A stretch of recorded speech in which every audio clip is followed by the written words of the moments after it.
क्या होता अगर बिग बैंग की शुरुआत नहीं होती? ये सब कैसे शुरू हुआ? विज्ञान के इतिहास की सबसे बड़ी खोज। कभी बिना कल वाला एक दिन भी हुआ करता था।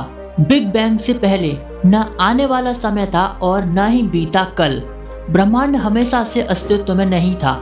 सभी पदार्थ, ऊर्जा, परमाणु, यहाँ तक कि समय का भी बिग बैंग के साथ जन्म हुआ।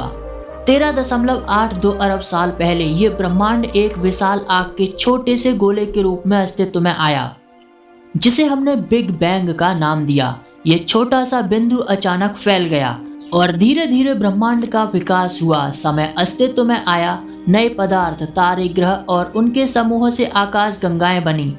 हम जितनी भी थियरीज को देखें, स्टडी करें ब्रह्मांड के अस्तित्व के बारे में, तो ब्रह्मांड के अस्तित्व के बारे में आने वाला हर एक विचार बहुत से अजीब सवाल खड़े कर देता है। ब्रह्मांड अस्तित्व में कैसे आया? शून्य से अनंत तक ब्रह्मांड का ये विस्तार, क्या वाकई में ब्रह्मांड का कोई छोर है? आखिर बिग बैंग से पहले क्या रहा होगा? हाल ही में एक विचार सामने आया। ब्रह्मांड की शुरुआत का सुपर फास्ट विस्तार एक मैसिव विस्फोट के साथ हुई। ये इन्फ्लेशन इतना हिंसक था कि इसकी तुलना एटम बम से की जाती है। इन विचारों पर सवाल करते हुए कुछ अल्टरनेट मॉडल्स जो इन्फ्लेशनरी ऑर्थोडॉक्स थे कि बिग बैंग एक्चुअल में ब्रह्मांड के पहले सिकुड़ते चरण का एक बड़ा उछाल था। Harvard Smithsonian centre for astrophysics के प्रोफेसर अब्राहम लोएब और उनके साथी ने इन संभावनाओं के बीच अंतर करने के लिए कई ऑब्जर्वेशन किए जो बिग बैंग विचार का वर्णन करता है और यूनिवर्स के तीव्र विस्तार को स्पष्ट करने की कोशिश करता है। ब्रह्मांड की यह पहेली ब्रह्मांड के विस्तार को बिग बैंग से पीछे की ओर चलने की कल्पना करती है, जब ब्रह्मांड हमारी कल्पना से भी छोटा था। और यदि ये छोटा है तो ब्रह्मांड के सभी पदार्थ व्यापक रूप से अलग अलग न होकर एक दूसरे के करीब होते। शुरुआत में यूनिवर्स एक दूसरे के संपर्क में नहीं था। दूसरे शब्दों में, ब्रह्मांड के जन्म के बाद ब्रह्मांडीय गति सीमा, जो कि प्रकाश की गति है, इस पर यात्रा करने वाले किसी भी प्रभाव को उनके बीच से गुजारने के लिए पर्याप्त समय नहीं मिला। 13.82 अरब साल में ब्रह्मांड अपने वर्तमान आकार तक पहुंचने के लिए इसका तेजी से विस्तार हुआ। Super high energy inflationary vacuum में सबसे पहले रिपल्सिव ग्रेविटी थी और एक छोटे से बिंदु में रिपल्सिव फोर्स के कारण तेजी से विस्तार शुरू हो गया।